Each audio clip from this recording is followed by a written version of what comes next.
Salut les amis, on est le samedi 22 juin 2024, il est 16h30 et aujourd'hui on va parler ensemble de semis et de repiquage et on va voir les différentes stratégies qui s'offrent à nous. Euh, donc on va aller voir les courges là-bas parce que justement j'ai fait les deux stratégies pour les courges.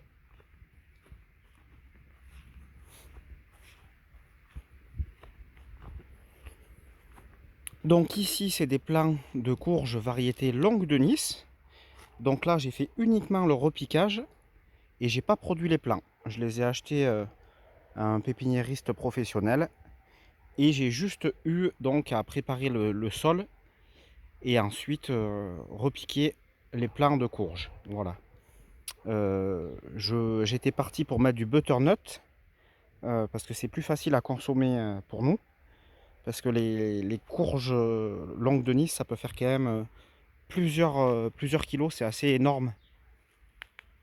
Et donc quand on en entame une, des fois c'est pas simple pour tout manger. Voilà, le format butternut nous convient mieux. Et puis aussi c'est très très bon également. Voilà. Et puis la deuxième option, donc je vous ai parlé du repiquage, mais on peut faire aussi le semis directement en pleine terre. Donc vu que le pépiniériste, quand je suis allé acheter les plants, n'avait plus de, il avait plus de plants de butternut. Donc là j'ai pas eu le choix. Il me reste des graines de l'année passée, un paquet de l'année passée, c'est de la butternut. Donc je vais les semer directement en pleine terre. Je fais un petit trou, je mets de graines histoire d'assurer un peu le coup. Hop, je prends du terreau. Je viens juste mettre un peu de terreau dessus. Ensuite je tasserai un petit coup d'eau avec un pommeau fin pour pas tout détruire. Et le tour est joué. Voilà, semis de courge butternut.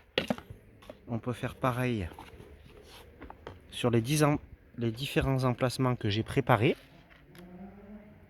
Hop, voilà, j'en avais mis deux.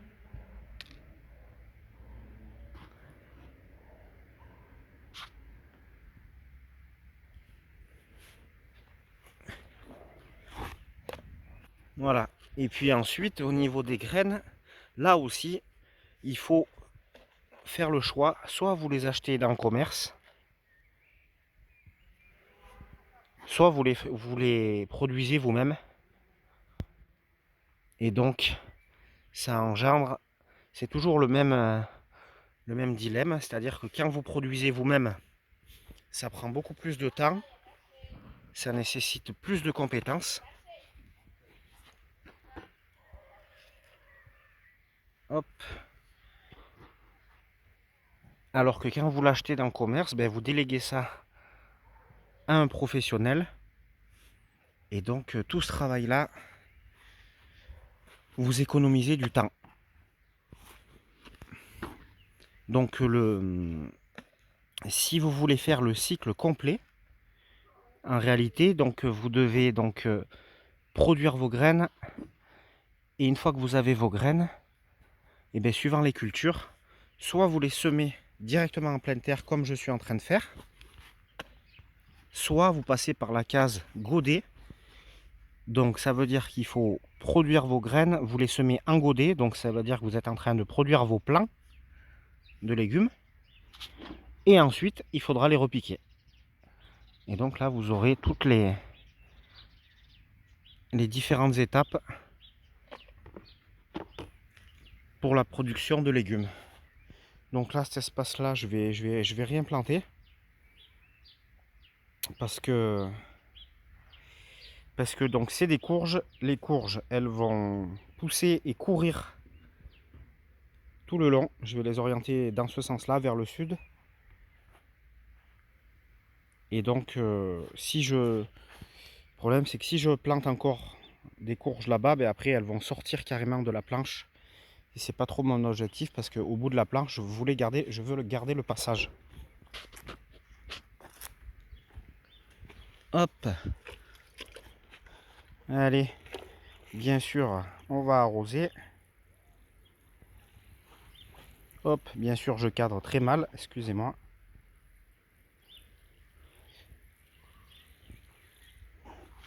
Hop, on va faire comme ça tous les petits trous avec les graines.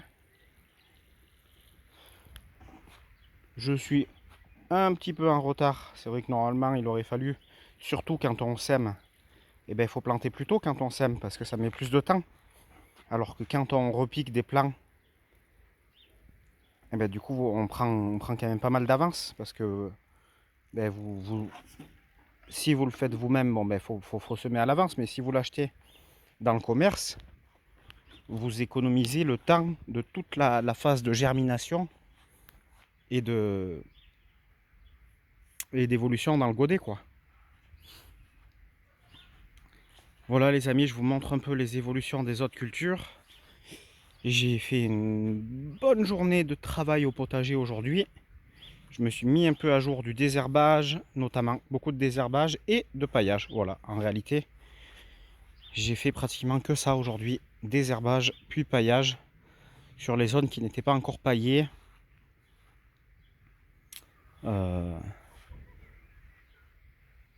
Et puis là, on voit, alors là, les amis, ça va être incroyable. La production de mûres et puis de figues également. Le figuier a pris beaucoup d'ampleur. Chaque année, je le réduis normalement, enfin, je le taille sur la périphérie de manière à ce qu'il ne me fasse pas trop d'ombre au potager. Là, vous voyez, il vient, je vais vous montrer avec un plan un peu plus loin. Et là, il n'y a qu'un seul plan de mur, les amis.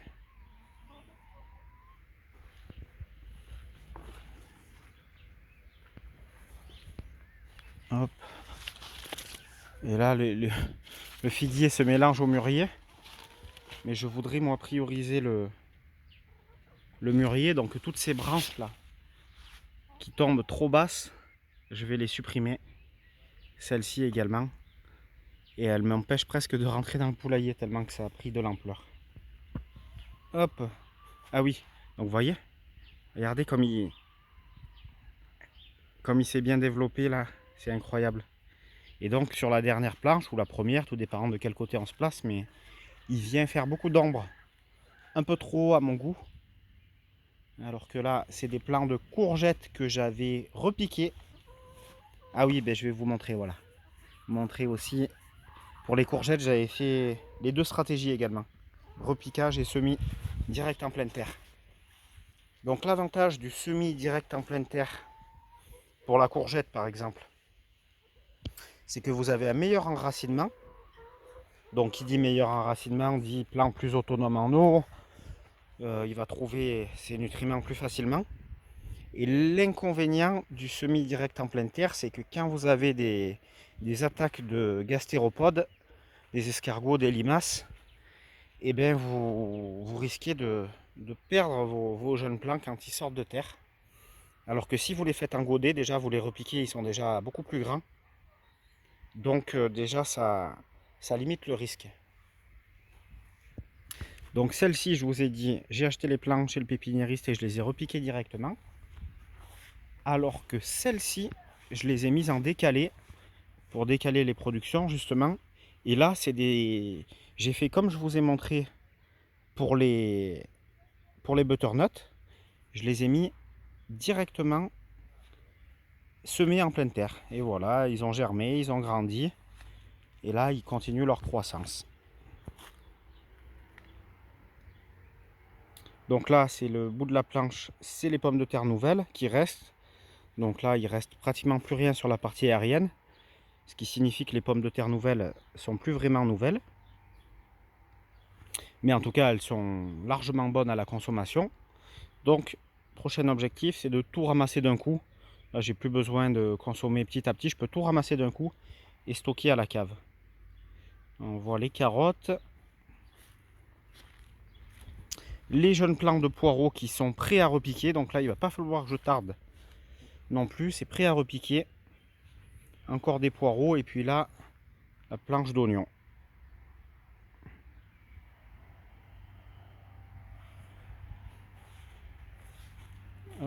Ah oui, je vais vous montrer quand même les tomates.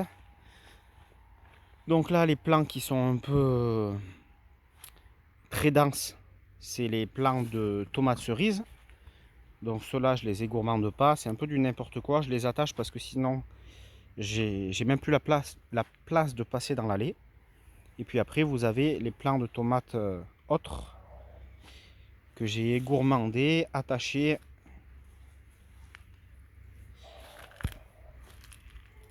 Et qui commencent à avoir une bonne taille. D'habitude, j'arrive à avoir des tomates fin juin, même si j'ai pas de serre. On va voir cette année si ça sera le cas ou pas. J'ai l'impression qu'avec le temps qu'il a fait frais là et humide tout le printemps, j'ai l'impression que ça a pris du retard quand même. D'ailleurs, j'ai décalé un petit peu la plantation des plants de tomates, justement parce qu'il faisait vraiment froid. Mais bon, ce retard a l'air de se rattraper. Il y a du liseron. Je l'enlève.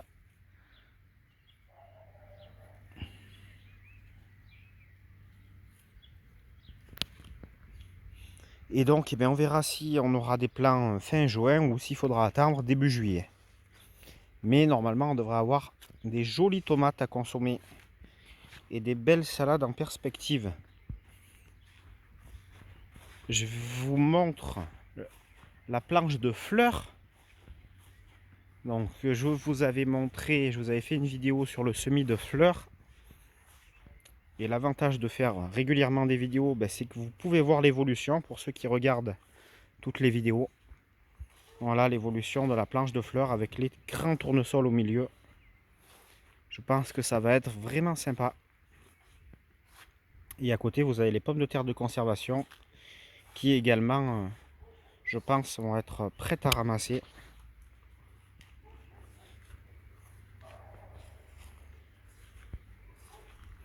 Et puis les petits plants de blettes qui se développent bien à la fin de cette planche.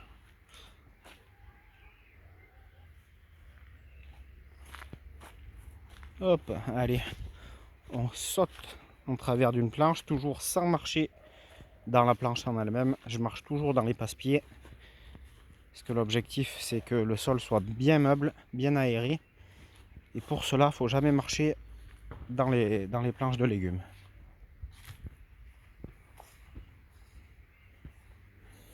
Mais voilà les amis, on est déjà à 13 minutes de vidéo.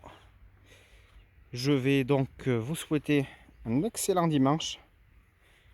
Et puis je vous dis à très bientôt pour une nouvelle vidéo. Et puis pour voir les évolutions et les futures récoltes. Allez, on se quitte sur un tout petit plant de pastèque que j'ai repiqué aujourd'hui.